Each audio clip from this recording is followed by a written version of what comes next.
Salut tout le monde, Alex de Draken's Vape. Merci beaucoup d'être là. Aujourd'hui, je vous présente le produit tout de suite comme ça. Je vous le montre, le Invader Mini 50 watts avec contrôle de température. Je vous le montre tout de suite parce que si c'est pas pour vous, si vous n'aimez pas le look parce qu'il est très particulier à mon sens à moi, ça vaut peut-être pas la peine de regarder la revue. Pour ceux qui sont intéressés, restez là.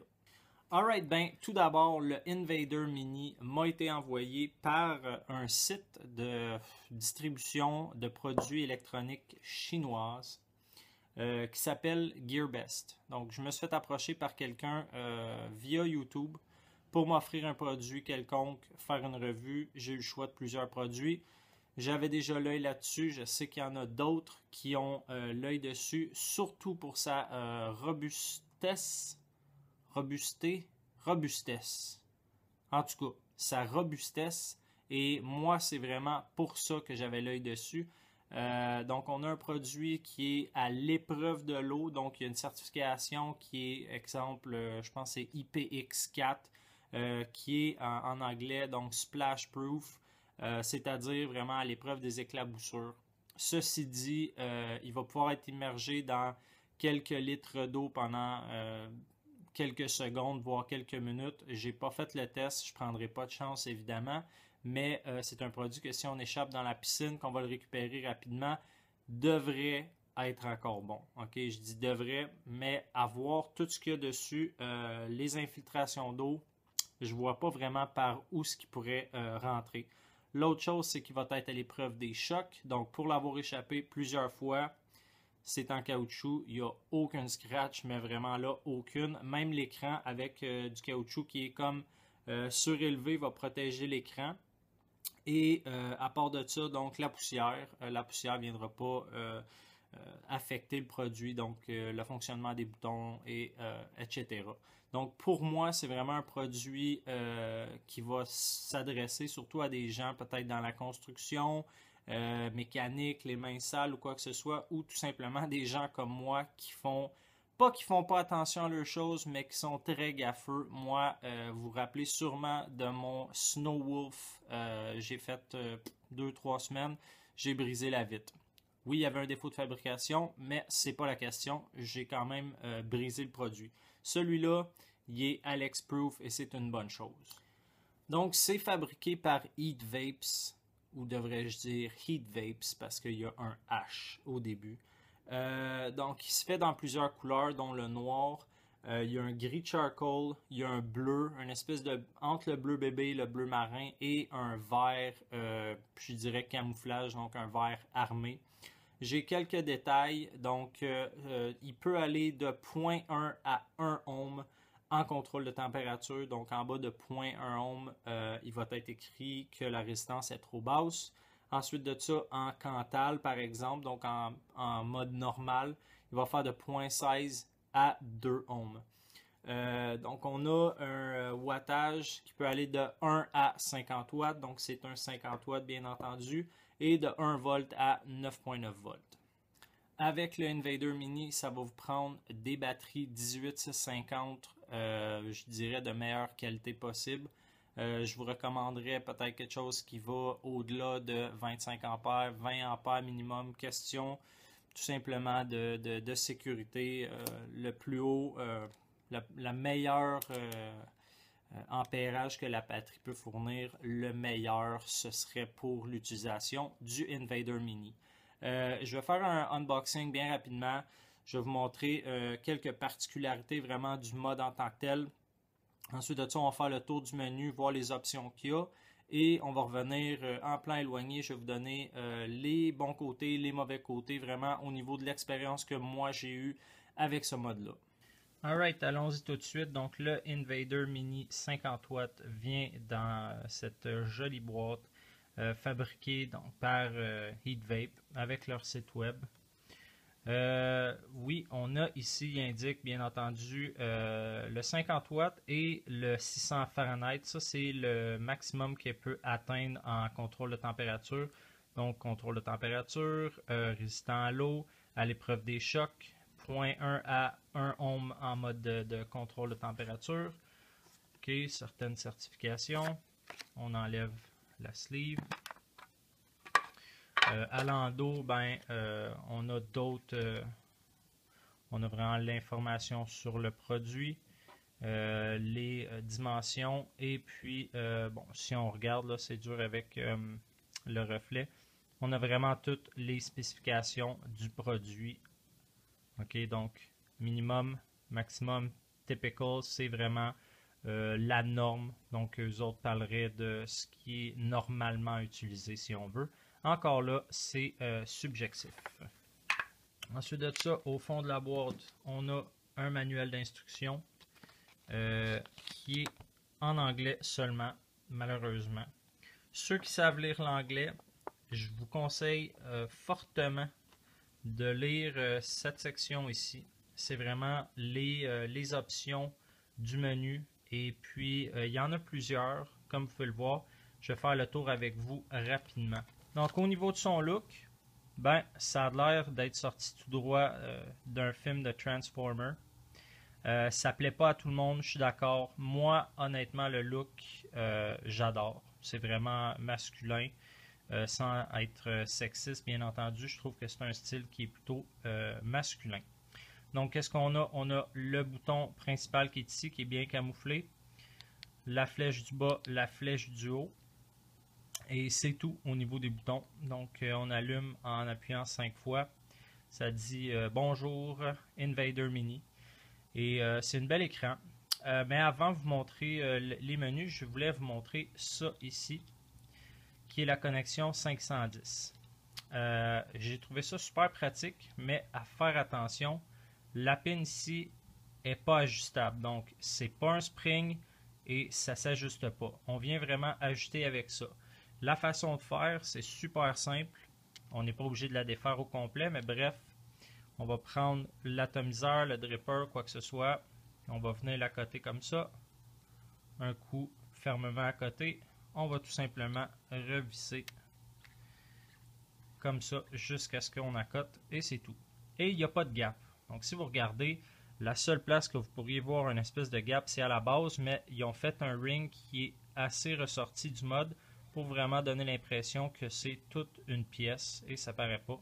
Au niveau du look avec donc la Bello 2, ben c'est quand même très bien. Ensuite de ça, pour la batterie, ben tout simplement, on va défaire le bouchon en dessous. Si vous regardez, on a une espèce de caoutchouc qui va venir vraiment sceller pour pas qu'il y ait de liquide ou de poussière qui rentre. On a la connexion négative à ressort avec une espèce de nylon. Et puis donc, tout simplement, on va rentrer la batterie comme ça.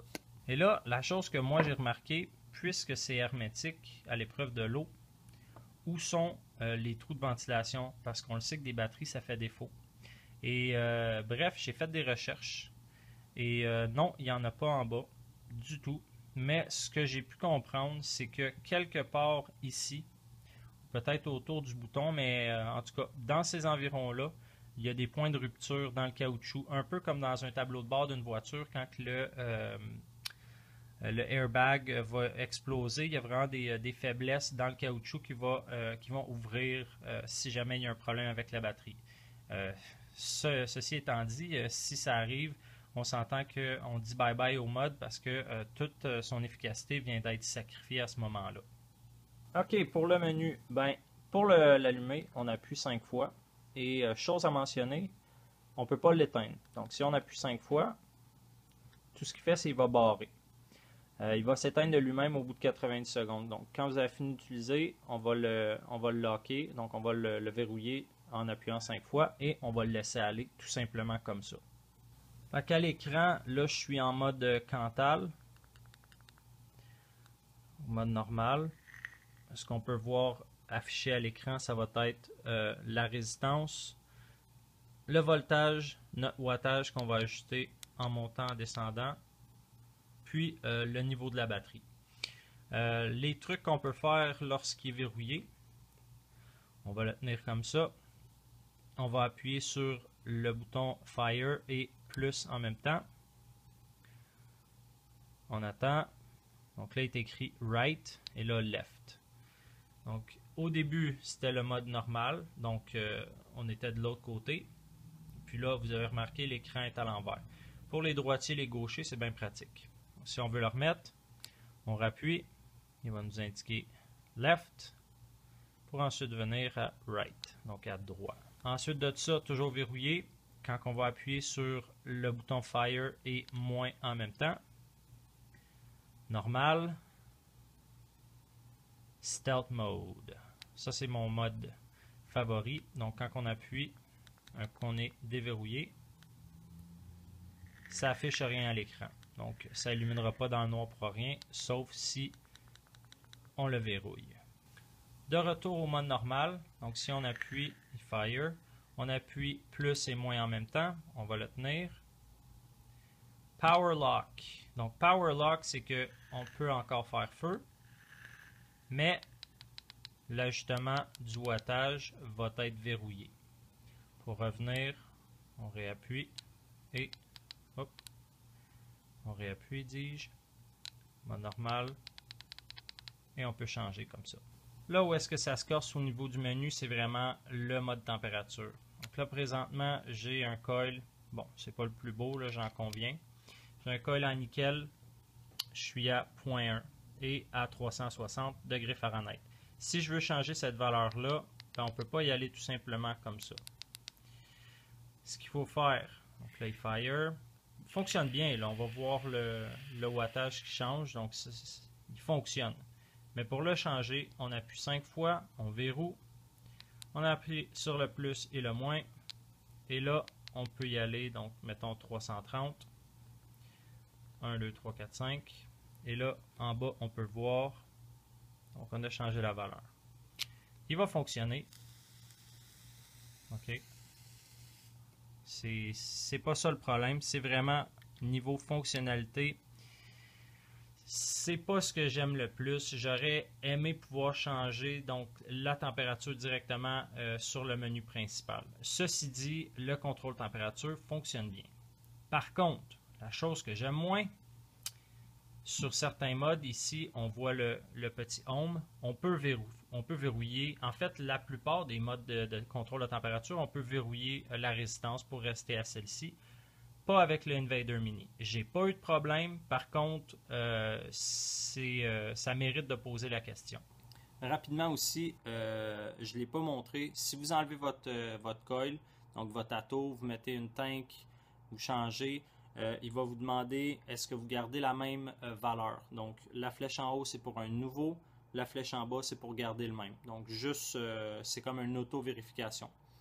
Contrôle température, ben... il fonctionne, donc je descends tranquillement au fur et à mesure que mon coil il sèche. Je pense que c'est ce qu'on s'attend d'un produit à contrôle de température. Au niveau du goût, ben, ça dépend de votre build, ça dépend de ce que vous utilisez, mais niveau performance,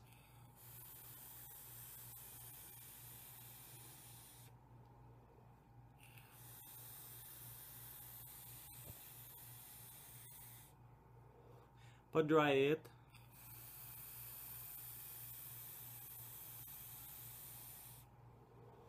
Je sens qu'il est de plus en plus sec, la température baisse.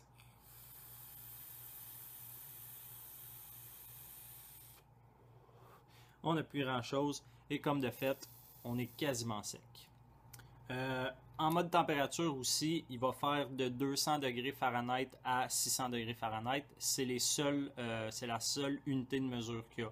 Il n'y a pas de joule, il n'y a pas de degrés Celsius. Donc c'est vraiment en Fahrenheit. Si vous êtes comme moi que vous ne l'utilisez pas, vous allez dans le menu, donc en mode de contrôle de température. Vous allez à 600, vous appuyez une fois de plus et il va être écrit off. C'est dur de le voir un peu. Comme ça, vous êtes sûr et certain qu'il n'embarquera jamais en contrôle température. Je le préfère de loin vraiment en mode Cantal. C'est vraiment une question de goût, une question d'habitude. J'ai un peu de difficulté encore avec tout ce qui est contrôle de température, mais l'option est là, il le fait bien. En Cantal,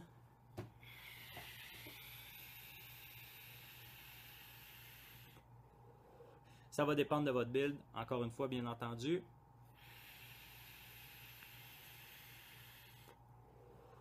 mais il livre la marchandise. C'est un 50 watts, c'est pas à négliger. Par contre, 50 watts avec une batterie 18650, si on le roule au maximum, donc dans les alentours de 45 à 50 watts, ça ne va pas faire la journée. Ça va faire peut-être votre journée de travail, mais ça ne t'offrira jamais du matin au soir. Ça, je pense qu'on peut s'en attendre. Point de vue prix, sur le site de gearbest.com, il nous l'indique à 60,93. Il est en réduction de 50%, ça veut dire qu'il était à 121,17. C'est cher à 121,17, j'en conviens, ok.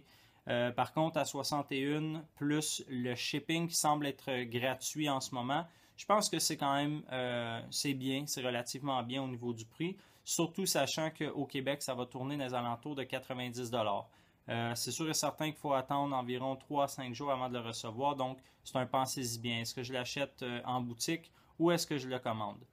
Les points positifs, points négatifs, je vous dirais, points négatifs, je n'ai pas énormément. Le fait que la batterie ne dure pas très longtemps parce qu'on peut aller à 50 watts, je pense que c'est une question de choix. C'est à nous à considérer vraiment nos besoins. Si on a besoin d'un mode qui va être avec 2 batteries, soit internes ou interchangeables. Le fait qu'ils soient interchangeables, c'est quand même pratique parce qu'on peut se traîner plus qu'une batterie.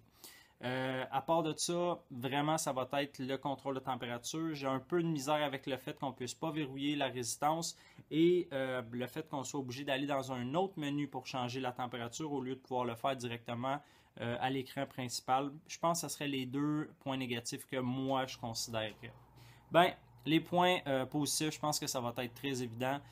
Surtout pour un gars comme moi qui est assez rough avec son matériel, sa robustesse va vraiment être son attrait principal.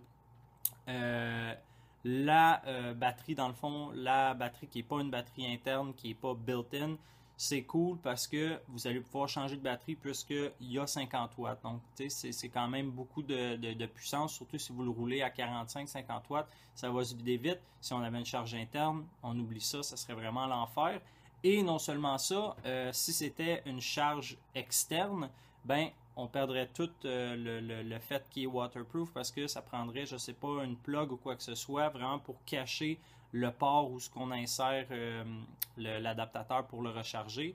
Ensuite de ça, la connexion 510 qui est ajustable, c'est différent, mais je trouve ça très pratique. C'est vraiment simple, pas de tournevis, rien. On visse dessus, on serre, that's it.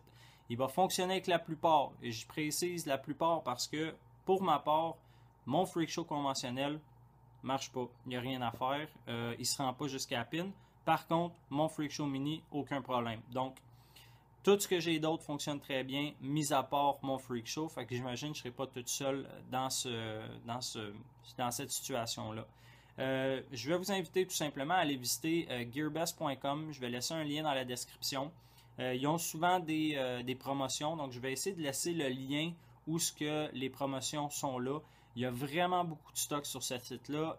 C'est à vérifier. Je vous suggère de vraiment aller jeter un coup d'œil, comparer les prix avec ce que vous avez normalement parce que moi, à mon avis, ils ont quand même des bons prix, surtout avec les promotions. Donc, c'est à garder vraiment, à regarder ça en continu jusqu'à ce que vous trouviez le produit que vous voulez avec le prix que vous voulez. Il y a beaucoup de shipping gratuit. Je pense que ça, c'est quand même assez considérable. Ensuite de ça, qu'est-ce que je voulais dire? Non, je pense que c'est tout. Ouais, c'est tout. J'espère que vous avez apprécié. J'espère que j'ai répondu à toutes vos questions. J'ai mis un peu plus de temps sur les menus parce que moi, personnellement, j'ai eu de la misère au début, même avec le livret. Disons que je le lisais rapidement. J'ai finalement mis un peu de temps. J'ai regardé comme il faut comment ça fonctionnait. C'est pour ça que je vous l'ai présenté. J'espère que vous allez triper autant que moi là-dessus. Je serais vraiment curieux d'entendre vos commentaires, surtout ceux et celles qui travaillent dans des environnements qui sont assez hostiles, si on veut, pour les mods, donc qui ne sont pas mod-friendly. Revenez-moi là-dessus. Je sais que j'en ai vu une coupe passer cette semaine, donc je sais que je ne suis pas toute seule. Donnez-moi des feedbacks. J'aimerais savoir s'ils fonctionnent aussi bien pour vous que pour moi. C'est tout pour moi, pour ce soir. En tout cas, sur ce, bonne vape.